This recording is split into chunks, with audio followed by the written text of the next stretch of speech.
Hello மக்களே, இன்னைக்கு நம்ம எதை பத்தி பார்க்க போறோம் அப்படின்னா, நம்ம இந்தியாவோட வடகிழக்கு மாநிலமான திரிபுரா பத்தின பல சுவாரஸ்யமான தகவல்களை தான் பார்க்க போறோம். இந்த வீடியோல இருக்கக்கூடிய ஒவ்வொரு விஷயமும் ரொம்ப இன்ட்ரெஸ்டிங்காகவும் புதுசாகவும் இருக்குங்க. ஸோ வீடியோவை ஸ்கிப் பண்ணாம கடைசி வரைக்கும் பாருங்க.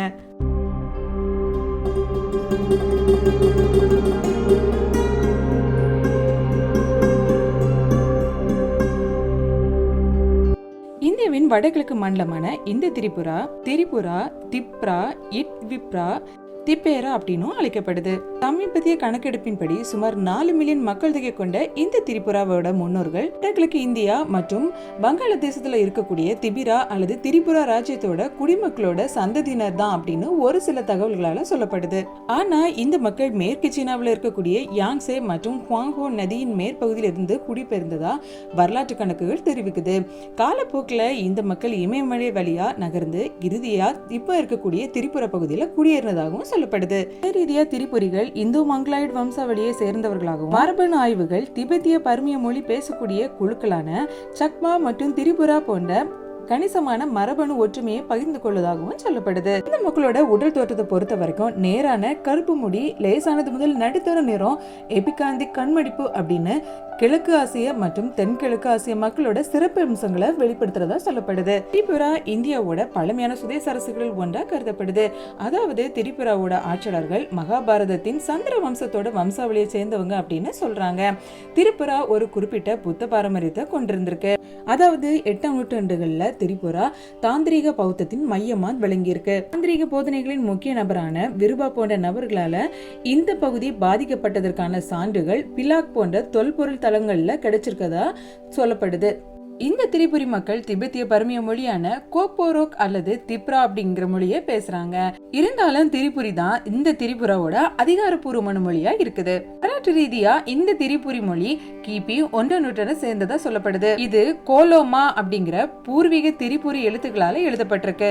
பிற்காலத்துல எழுத்துக்கள் கிழக்கு நாகரிக எழுத்துக்களை அடிப்படையா கொண்ட ஒரு எழுத்துக்களாக மாற்றப்பட்டிருக்கு.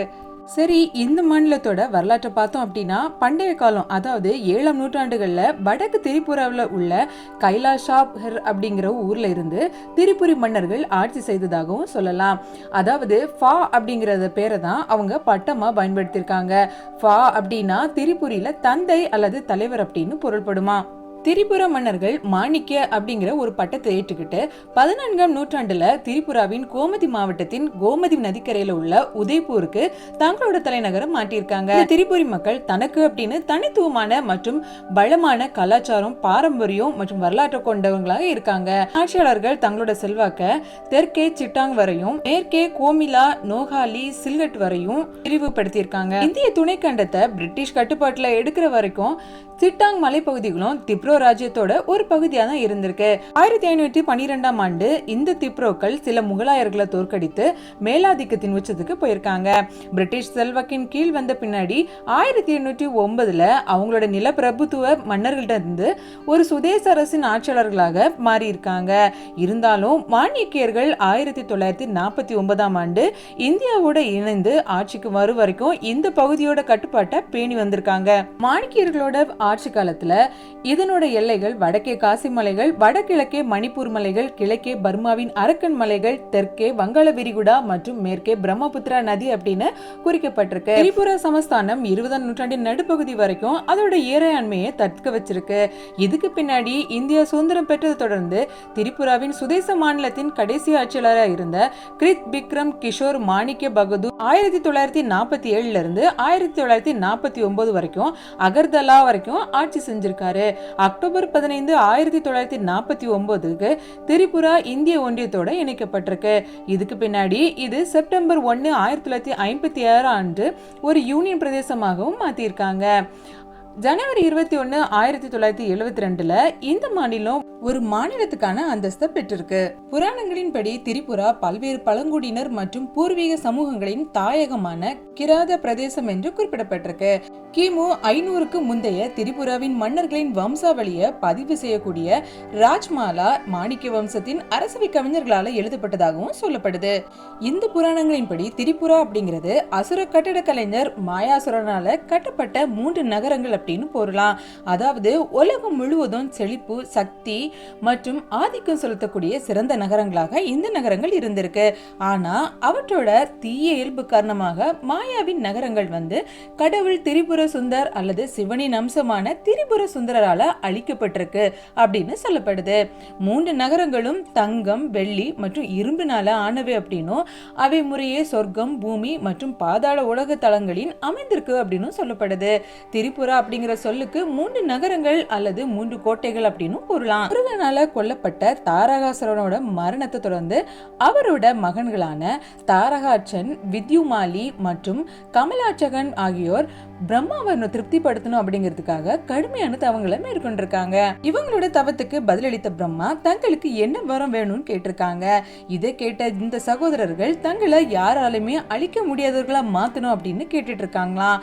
பிரம்மா அவங்களோட கோரிக்கையை நிராகரிச்சது மட்டும் இல்லாம எதுவும் அழியாததாக இருக்க முடியாது அப்படின்னு சொல்லியிருக்காங்க. கேட்ட வித்யுமாலி மற்றும் கமலாட்சன் தங்களால கட்டப்பட்ட கோட்டைகளை அழியாத கோட்டையா மாற்றுமாறு பிரம்மாவை கேட்டிருக்காங்க. இதுக்கும் பிரம்மா மறுத்துட்டனால தவிர மற்ற யாராலையும் எய்யப்படக்கூடிய அம்பால இந்த கோட்டைகளை தகர்க்க முடியாது அப்படின்னு 3 பேருமே சிவபக்தர் அப்படிங்கிற நம்பிக்கையில வரத்தை கேட்டிருக்காங்க. இந்த வரத்தை கொடுத்துட்டு பிரம்மா மறைஞ்சு போயிட்டாரு. இதனால அசுரர்கள் தங்களோட கோட்டையை யாராலுமே அழிக்க முடியாது அப்படிங்கிற முடிவுக்கு வந்திருக்காங்க.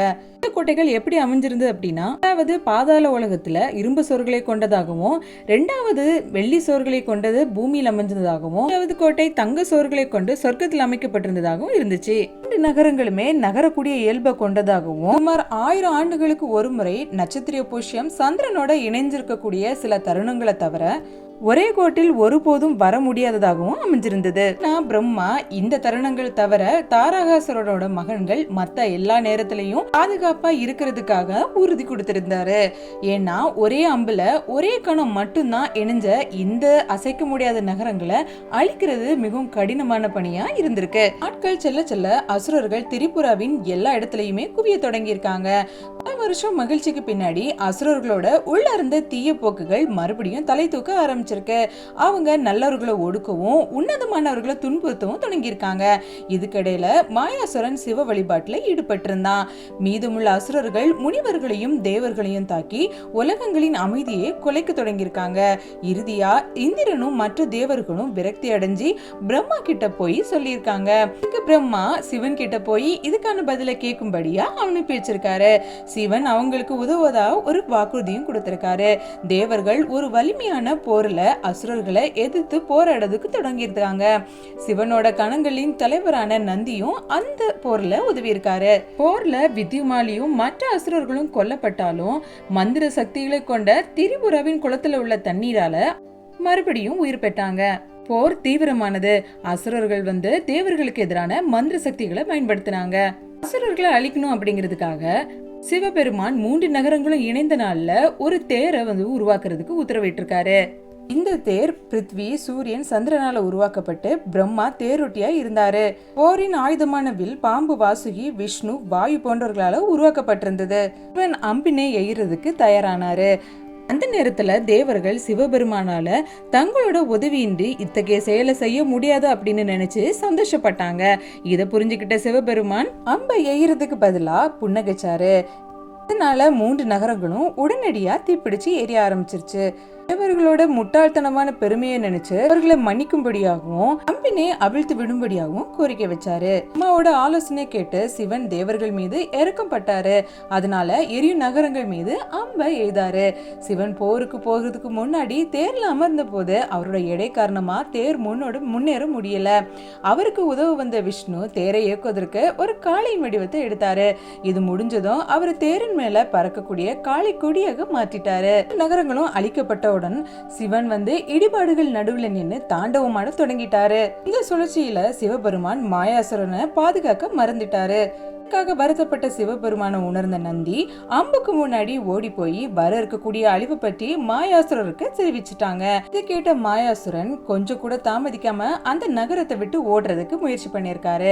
ஆனா அவர் தப்பிச்சு போறதுக்கு முன்னாடியே சிவனோட நெருப்புனால அவரு சாம்பலாக்கப்பட்டுட்டாரு. திரிபுராவோட இந்த அழிவுக்கு பின்னாடி சிவனுக்கு திரிபுராண்டகன் அப்படிங்கிற அடைமொழி, அதாவது திரிபுரத்தை முடிவுக்கு கொண்டு வருபவர் அல்லது திரிபுரத்தை முடிவுக்கு கொண்டு வந்தவர் அப்படிங்கிற அடைமொழி கிடைச்சதாகவும் சொல்லப்படுது. இந்த திரிபுரி மக்களோட திருமணங்கள் அஞ்சூக் துபி கைமானி அப்படின்னு அழைக்கப்படக்கூடிய அதன்படி மணமக்களோட குடும்பங்கள் ராய்பாய் அப்படிங்கிற திருமண தரகர் அவரோட மூலம் தான் பேச்சுவார்த்தை நடத்துறதுல இருந்து தொடங்குது.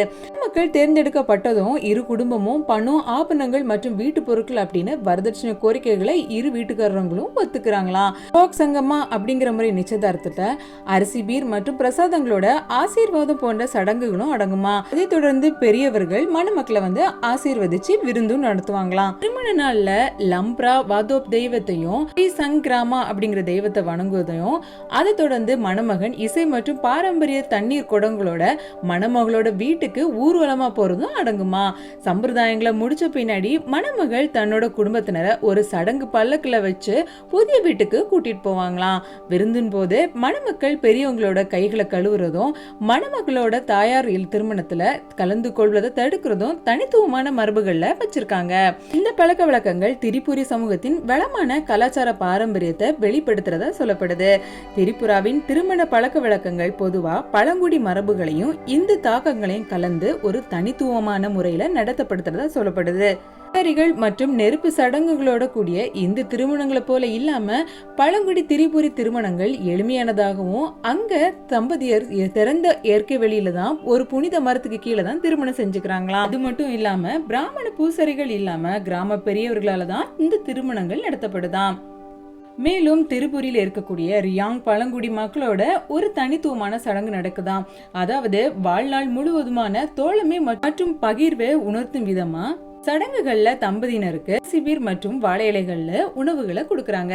இந்த மக்கள் தங்களோட திருமண சடங்குகள்ல நெருப்பை சுற்றி வருவதற்கு பதிலா 7 முறை மூங்கில் கம்பங்களை சுற்றி நடப்பாங்களாம். இது இயற்கையோடான அவங்களோட தொடர்பை குறிக்கிறதா சொல்லப்படுது. மேலும் இந்த மக்கள் வரதட்சணை பழக்க வழக்கங்களை போல இல்லாம சினாமுவை பின்பற்றாங்களாம். அதாவது மணமகன் தான் மணமகளின் குடும்பத்துக்கு ஒரு விலையை கொடுக்கறாங்களாம்.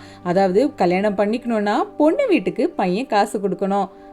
இதுக்கு காரணமா இது அன்பு மற்றும் மரியாதை நிமித்தமா நடத்தப்படுதா சொல்லப்படுது. திரிபுரா மக்களோட உணவு பழக்க வழக்கங்கள் பழங்குடி மற்றும் வங்காள தாக்கங்களை கொண்டுள்ளதா சொல்லப்படுது. அதாவது உள்ளூர் பொருட்களை பயன்படுத்தி லேசான மசாலா உணவுகளை தயாரிக்கிறாங்களாம். பெரும்பாலான பாரம்பரிய திரிபுரி உணவுகள் கரிம மற்றும் புளிக்க வைக்கப்பட்டு தயாரிக்கப்படுதாம். பெர்மா அப்படின்னு சொல்லப்படக்கூடிய புளிக்க வைக்கப்பட்ட மீன் பழங்குடி உணவுகள்ல ஒரு முக்கியமான உணவா சொல்லப்படுது. இந்த மக்கள் மலையில இருந்து வரக்கூடிய பல்வேறு வகையான புதிய காய்கறிகளை சாப்பிடுறதுக்கு விரும்புறாங்களாம். அவங்களோட உணவு மெனுல கண்டிப்பா மூங்கில் தளிர்கள் அல்லது முயா அப்படின்னு அழைக்கப்படக்கூடிய பாரம்பரிய உணவுகள் இருக்குன்னு சொல்றாங்க. அது தவிர உலர் மீனின் பயன்பாடும் அவங்களோட அன்றாட வாழ்க்கையில முக்கியமான உணவா இருக்குதான்.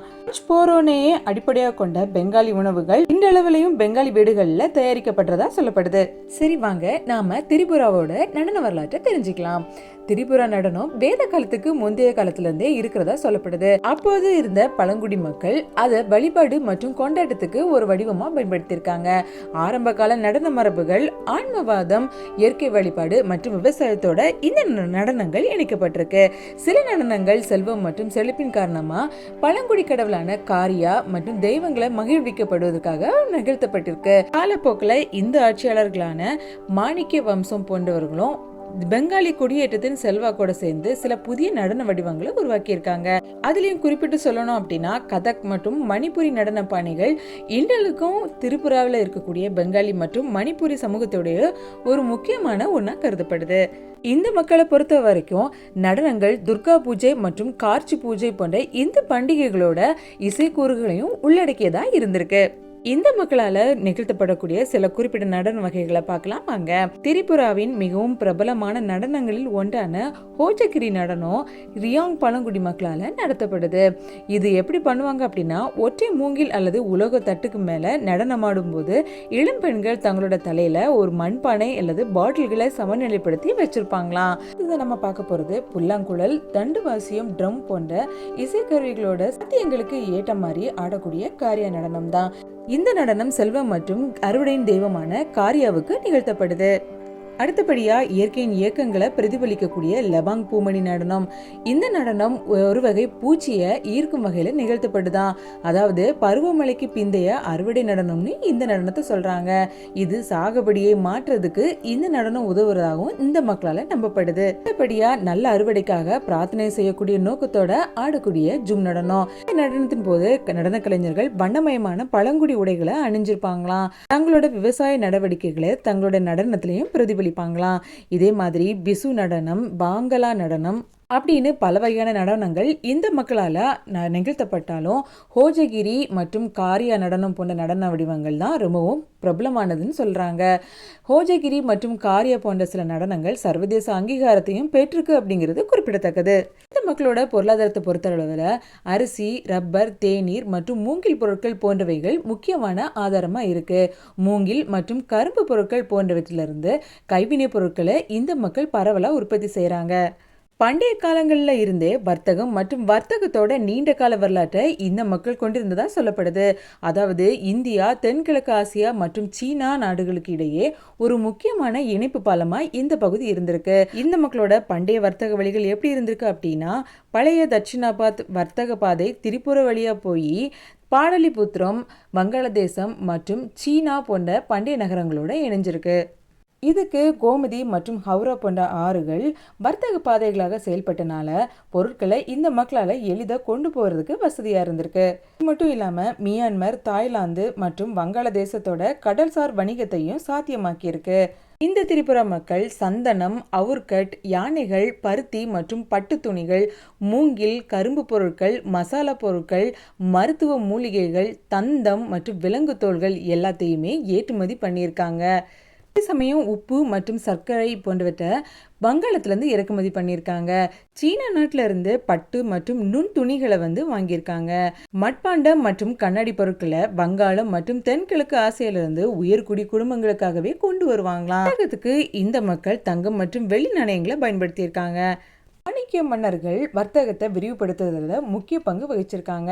ஆணை மற்றும் மர வர்த்தகம் மூலம் திரிபுராவோட அரச கருவூலம் மிகுந்த செல்வ செழிப்பு பெற்றதாகவும் சொல்லப்படுது. திரிபுராவோட பண்டைய சந்தை முறை பழங்குடி பண்டமாற்று வர்த்தகமா இருந்திருக்கு. அரச கட்டுப்பாட்டில் இருந்த வர்த்தகம் வங்காளம், மியான்மர், சீனா போன்ற நாடுகளோட கலவி முறையா இருந்திருக்கு. நாம உதய்பூர்னு சொல்லக்கூடிய இடம் அன்னைக்கு ரங்கமதி அப்படின்னு அழைக்கப்பட்டிருக்கு. பண்டைய காலத்துல இந்த இடம் ஒரு முக்கியமான வர்த்தக மையமாகவும் இருந்திருக்கு. இன்னைக்கு அகர்தலா அப்படின்னு சொல்லக்கூடிய இந்த இடம் ஒரு காலகட்டத்துல வர்த்தகத்தோட முக்கியமான ஒரு இடமா இருந்திருக்கு. சிட்டகாங் திரிபுரா கடலோர வர்த்தகத்தின் நுழைவாயிலாகவும் செயல்பட்டிருக்கு. திரிபுராவில் உள்ள சந்தையோட பழமையான வடிவம் ஹாட் அல்லது வாராந்திர பழங்குடி பஜார் அப்படின்னு அழைக்கப்பட்டிருக்கு. இந்த இடத்துல உள்ளூர் சமூகங்கள் பொருட்களை தங்களுக்குள் மாற்றிக்குவாங்களாம். நாணயங்களில் பயன்பாடு பொதுவாக வர்றதுக்கு முன்னாடியே இந்த சந்தைகள் பண்டமாற்று முறையில் செயல்பட்டு வந்திருக்கு. திரிபுரிகள், ரியாங்ஸ் மற்றும் சக்மாக்கள் போன்ற பழங்குடி குழுக்கள் இந்த சந்தைகளில் பங்கேற்றிருக்காங்க.